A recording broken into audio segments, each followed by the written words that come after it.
how do you like work environment in Germany? What do you feel are the plus points of it or the minus points of it? Really good salary compared to many other countries. You get so many holiday days. Even as a working student, you have so many rights, and I also have really cool colleagues that helps. But in general, I think working in Germany is pretty good. काम इंसान की जिंदगी का बहुत ही बड़ा part होता है, क्योंकि आप हफ्ते में 5 दिन 8 घंटे रोज लगातार काम करते हो, है ना। तो आपको पता होना चाहिए कि जो भी आप कर रहे हो क्या वो फुलफिलिंग है या नहीं। और जब भी आप किसी दूसरी कंट्री में जाते हो काम के लिए, तो आपको ये भी पता होना चाहिए कि कैसा वर्क कल्चर होगा वहाँ का और कैसा वर्क लाइफ बैलेंस है। तो आज कंपेयर करके देखते हैं जर्मनी के वर्क कल्चर और इंडिया के वर्क कल्चर को, और देखते हैं कि क्या क्या अच्छी बातें हैं जर्मनी के वर्क कल्चर में और क्या क्या नहीं है।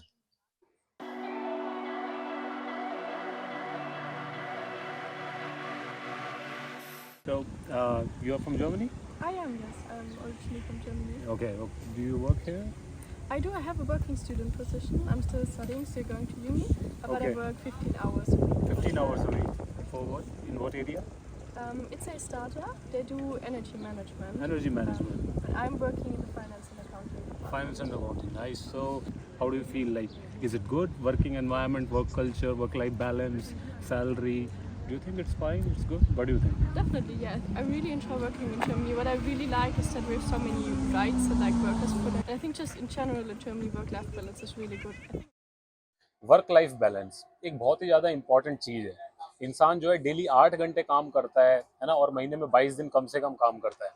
तो फिर अगर आपका ज़िंदगी के साथ और काम के बीच में जो है बैलेंस है वो अगर हेल्दी नहीं है, तो ये बहुत ही ज़्यादा दिक्कतों का कारण बन सकता है किसी के लिए भी।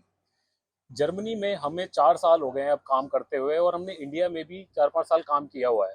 तो ये हमारे लिए बिल्कुल ही एक कंपैरिजन बिल्कुल स्ट्रेट है।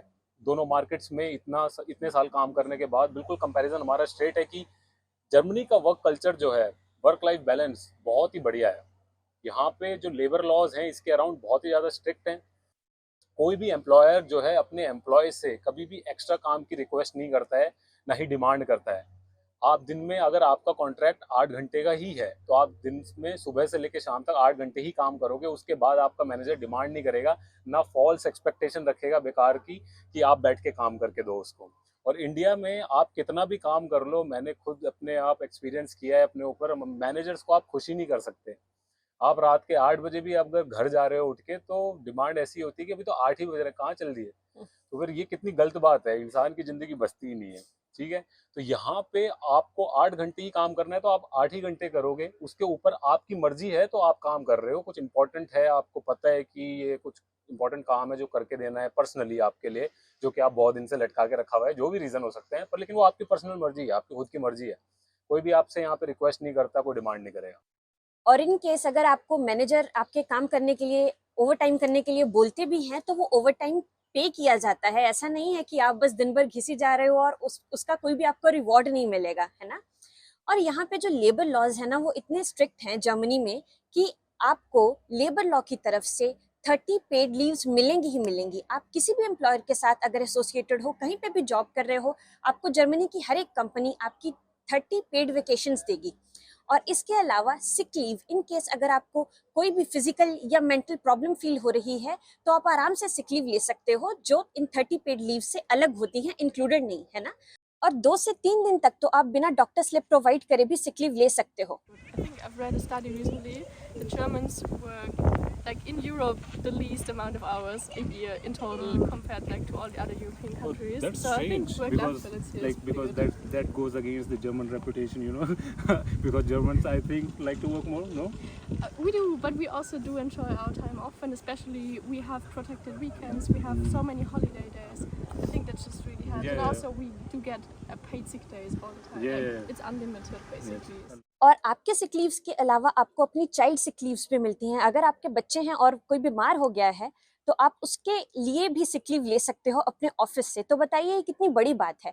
आप इंडिया में सिक लीव लेने चलो ना, तो सब आपको थोड़ा सा शक की नजर से ही देखते हैं कि ऐसा क्यों हो रहा है। आप काम से जल्दी उठ रहे हो ये बता के कि आपको अच्छा नहीं फील हो रहा, तब भी लोग शक की नजर से देखते हैं। और शक की नज़र से तब देखते हैं जब आप वहाँ पे अपने खाते से छुट्टियां कटाते हो। जो सालाना कुछ 14-15 छुट्टियां मिलती हैं इंडिया में, कुछ वो उसमें से ही होती हैं सिक लीव्स भी।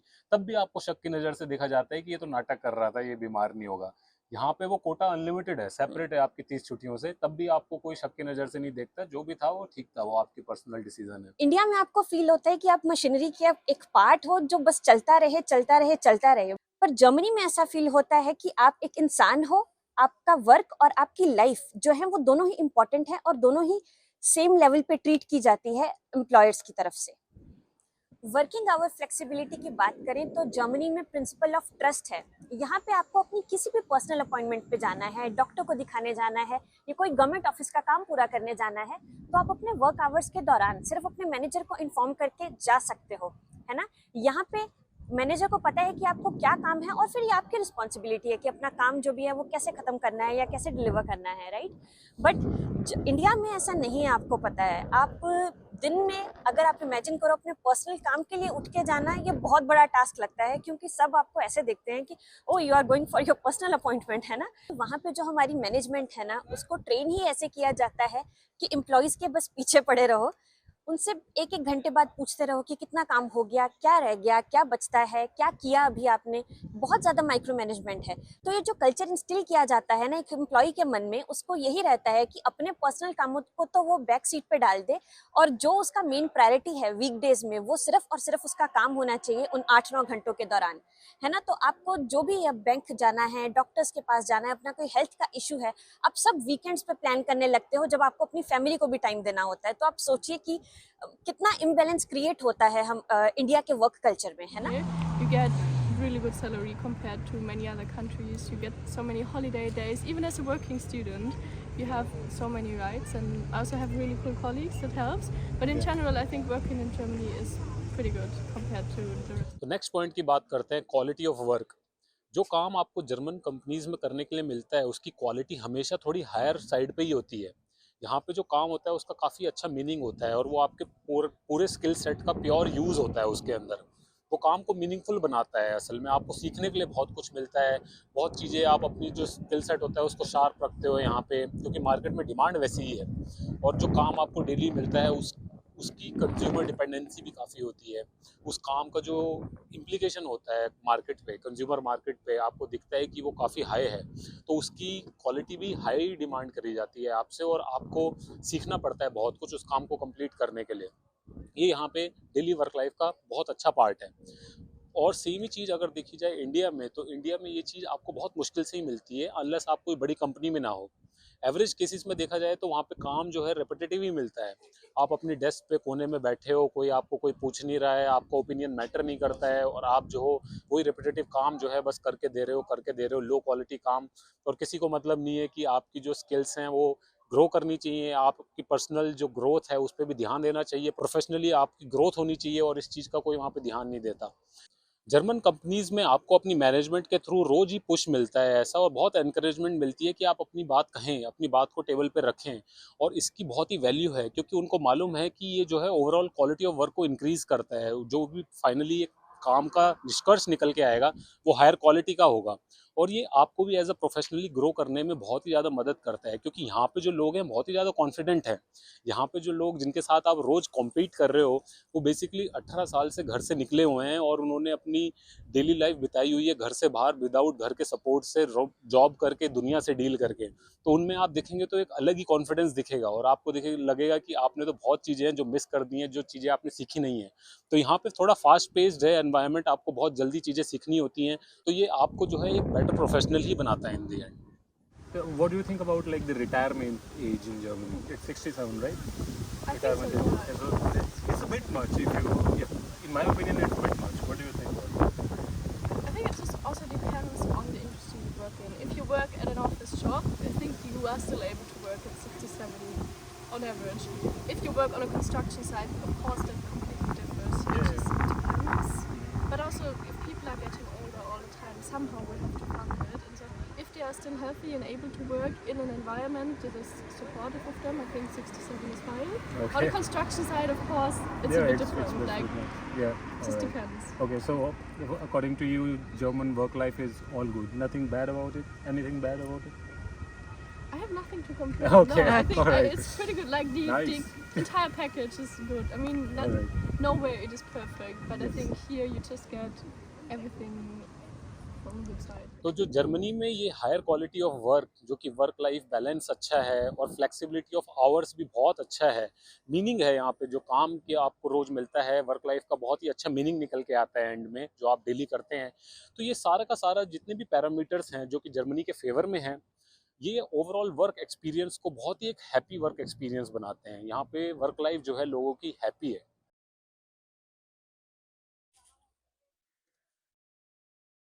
तो अभी बात कर लेते हैं कम्युनिटी बिल्डअप की और सोशल इवेंट्स की। जर्मनी के जितने भी एम्प्लॉयर्स हैं या कंपनीज हैं वो पूरी कोशिश करती हैं कि उनके एम्प्लॉयज जो हैं वो आपस में कनेक्ट करें और ओपनली कम्युनिकेट करें। तो इसके लिए ये बहुत सारे सोशल इवेंट्स को ऑर्गेनाइज करते हैं। After after work parties, Friday parties, ऐसे इवेंट्स यहाँ पे रेगुलरली होते ही रहते हैं, जिसका एक फायदा होता है कि जो सारे एम्प्लॉयज हैं, चाहे वो मैनेजर्स के मैनेजर्स हों, सुपरवाइजर्स, सबऑर्डिनेट्स हों, वो आपस में अच्छे से खुल के कम्युनिकेट करना शुरू करते हैं। उनकी आपस की आइस ब्रेक होती है और एक लेवल ऐसा आपको डेवलप हुआ मिलता है कि सब आपके कलीग्स ही हैं, कोई यहाँ पे मैनेजर या सबऑर्डिनेट नहीं है। तो ये इन द एंड आपकी प्रोडक्टिविटी ही इंक्रीज करता है और आपको थोड़ा सा पैशनेट ही बनाता है आपके वर्क के लिए। और आपको एंड में फील होता है कि आप कि जो वॉइस है या आपके ओपिनियन यहाँ पे मैटर करते हो और आपकी जॉब जो है वो इम्पोर्टेंट है। इंडिया में ऐसा देखने के लिए बिल्कुल भी नहीं मिलता। इंडिया में बहुत ही रेयरली ऐसे इवेंट्स होते हैं जहाँ पे कोशिश की जाए कि हाँ, एम्प्लॉयज आपस में कनेक्ट करें और आप यही सोचते रहते हो कि जल्दी से जल्दी जितनी आप घर जा सको उतना ही अच्छा है। तो अगले टॉपिक के बारे में बात करते हैं, वो है रेपुटेशन की और रिस्पेक्ट की प्रॉब्लम। इंडिया में जब भी आप एक इंजीनियर हो या फिर मैनेजर हो, तो आप एक कंपनी के लिए इंजीनियर और मैनेजर नहीं हो, आप एक सिर्फ एक रिसोर्स हो। वहाँ पे जो कि टर्म्स यूज़ होती हैं वो रिसोर्स ही यूज़ होती हैं कि हमारी टीम में कितने रिसोर्स हैं, हमारी कंपनी में कितने रिसोर्स हैं, है ना। ये जो टर्म्स हैं आपको ये साइकोलॉजिकली एक नेगेटिव इफेक्ट डालती हैं कि आप एक इंजीनियर हो ही नहीं, आपने कोई एजुकेशन करी ही नहीं थी, है ना। आप एक कोई स्किल ही नहीं है आपके अंदर, ये आपको ऐसा फील कराती है कि आप सिंपल एक बस कंपनी में जा रहे हो और वो कोई काम करते हो उनके लिए। यहाँ पे जब मैं आया था जर्मनी, तो मेरे को मेरे मैनेजर ने फर्स्ट टाइम एड्रेस किया था एज एन इंजीनियर कि there is a problem, I will appoint my engineer to it. तो मेरे को फर्स्ट टाइम फीलिंग आई थी कि मैंने कोई एजुकेशन करी है, कोई रिस्पेक्ट है, रेपुटेशन है, कि मेरी स्किल की कोई वैल्यू है, आई एम एन इंजीनियर, तो मैं कोई प्रॉब्लम सॉल्वर हूँ, है ना, कोई प्रोडक्ट बिल्डर हूँ। तो ये चीज़ मेरे को फर्स्ट टाइम यहीं पे फील हुई थी। तो इस चीज़ का एक पॉजिटिव इफेक्ट है हमेशा से कि जो भी मैंने अपना टाइम मनी इन्वेस्ट किया था अपनी बीटेक की डिग्री में और जिसने मेरे को टाइटल दिया है इंजीनियर का, वो यहाँ पे तो है कोई जो वैल्यू दे रहा है उस चीज़ को, है ना। और उस चीज़ की जो वैल्यू है वो डेली दिखती है वर्क लाइफ में, कल्चर में। कंपनी जो बेनिफिट्स देती है अपने एम्प्लॉय को, जैसा ट्रीटमेंट देती है मैनेजर्स के थ्रू और कंपनी हेड्स भी, तो वो दिखता है कि हाँ उसकी वैल्यू है। तो एक बहुत ही अच्छी बात है कि आप अपने काम के लिए, अपनी स्किल के लिए यहाँ पे रेपुटेड फील करते हो, रिस्पेक्टेड फील करते हो। जर्मनी इस टाइम पे स्टार्टअप्स का बहुत ही बड़ा हब बना हुआ है। यहाँ पे डेली बहुत सारे स्टार्टअप्स जो हैं इनिशिएट होते हैं, स्पेशली प्रोडक्ट बेस्ड स्टार्टअप्स। और स्टार्टअप्स का फ्यूचर ऐसा सही है कि वो डाइसी होता है कि वो सक्सेस पाएगी या नहीं। और बेसिकली यहाँ पे जर्मनी में स्पेशली जितने भी एक्सपर्ट्स आते हैं उनको स्टार्टअप्स में ही जॉब्स मिलती हैं, क्योंकि यहाँ पे स्टार्टअप्स का नंबर ज़्यादा है as compare to well established companies. तो जब भी आप इंटरव्यू स्टार्ट करने की कोशिश करते हो यहाँ पे जॉब के लिए, तो आपको पता लगेगा कि ज़्यादा जो आपके इंटरव्यू शेड्यूल हो रहे हैं ना, वो स्टार्टअप्स के लिए ही हो रहे हैं। तो अगर एक स्टार्टअप सक्सीड नहीं करती तो उस टाइम पे एम्प्लॉयज जो हैं उस स्टार्टअप के ले ऑफ होते हैं। और स्पेशली ये ट्रेंड जो है ना वो देखने में अभी बहुत ज़्यादा आ रहा है आफ्टर रशिया यूक्रेन वॉर की वजह से जर्मनी पे इतना प्रेशर बिल्डअप हो गया है कि स्टार्टअप्स जो हैं उनके पास फंडिंग्स नहीं है और वो बंद हो रही हैं। तो अभी ऐसा फील हो रहा है कि इंडिया में जॉब सिक्योरिटी ज़्यादा है एज कम्पेयर टू जर्मनी। और इंडिया में जॉब सिक्योरिटी ज़्यादा होने का रीज़न यही है कि इंडिया का जो आईटी सेक्टर है वो मेजॉरिटी में सर्विस बेस्ड सेक्टर है। आउटसोर्स किया हुआ काम जो कि वेस्ट से, यूरोप की साइड से आता है, इंडिया की सर्विस बेस्ड कंपनीज जो हैं उसको लो कॉस्ट में प्रोवाइड करती हैं। और जो ये सर्विस लो कॉस्ट में प्रोवाइड करती हैं, इसी यही रीज़न है कि उन पे रिसेशन का और इफेक्ट जो है वो लेट आता है, इसीलिए जॉब सिक्योरिटी ज़्यादा है, ले ऑफ्स वगैरह वहाँ पे कम होते हैं। मेजॉरिटी में इंडिया में आईटी सेक्टर में जो एम्प्लॉयज़ हैं वो शिफ्ट करते हैं, कंपनीज चेंज करते हैं बेटर पैकेज के लिए, बेटर सैलरी या फिर बेटर लाइफ के लिए। पर लेकिन बहुत ही कम लोग ऐसे दिखते हैं कि जो फायर्ड हो रखे हों और वो नई जॉब्स ढूंढ रहे हों। पर लेकिन यहाँ पे मेजॉरिटी बहुत केसेस ऐसे दिखते हैं कि लोग वरना तो सेटिस्फाइड फील करते हैं अपनी कंपनीज में, अगर वो जॉब ढूंढ रहे हैं तो वो मे बी फायर्ड हैं, वो मे बी लेड ऑफ हैं, कंपनीज वगैरह बंद हो गई या फिर उनका बिजनेस जो है प्रॉफिटेबल नहीं है। जॉब स्कोरिंग चांसेस जो हैं इंडिया में बहुत ज़्यादा हैं। एक तो सर्विस बेस्ड सेक्टर के होने की वजह से इंडिया में बहुत ही ज़्यादा जॉब्स का नंबर ज़्यादा है, और ऊपर से जो एजुकेशन जो मिलती है यूनिवर्सिटीज़ में, उसका मेजॉरिटी एवरेज केस में जो यूनिवर्सिटीज़ का एजुकेशन लेवल है वो सेम लेवल की एजुकेशन प्रोवाइड कर रहे हैं। तो जो प्रोफेशनल्स बाद में निकल के आते हैं उनका स्किल सेट का भी जो लेवल होता है वो ऑलमोस्ट सेम होता है। ये कंपटीशन को वहाँ पे कम करता है। यहाँ पे मार्केट में बहुत ही ज़्यादा इंटरनेशनल लोग हैं, बहुत सारे लोग हैं जो यूएस से आए हुए हैं और यूरोप की डिफरेंट कंट्रीज से आए हुए हैं, और उनकी एजुकेशन जो है बहुत अच्छे अच्छे यूनिवर्सिटीज से भी हैं हमारे कंपैरिजन में, इंडिया के कंपैरिजन में। तो यहाँ पे कंपटीशन जो है बहुत ही ज़्यादा फील होता है जॉब स्कोरिंग के लिए।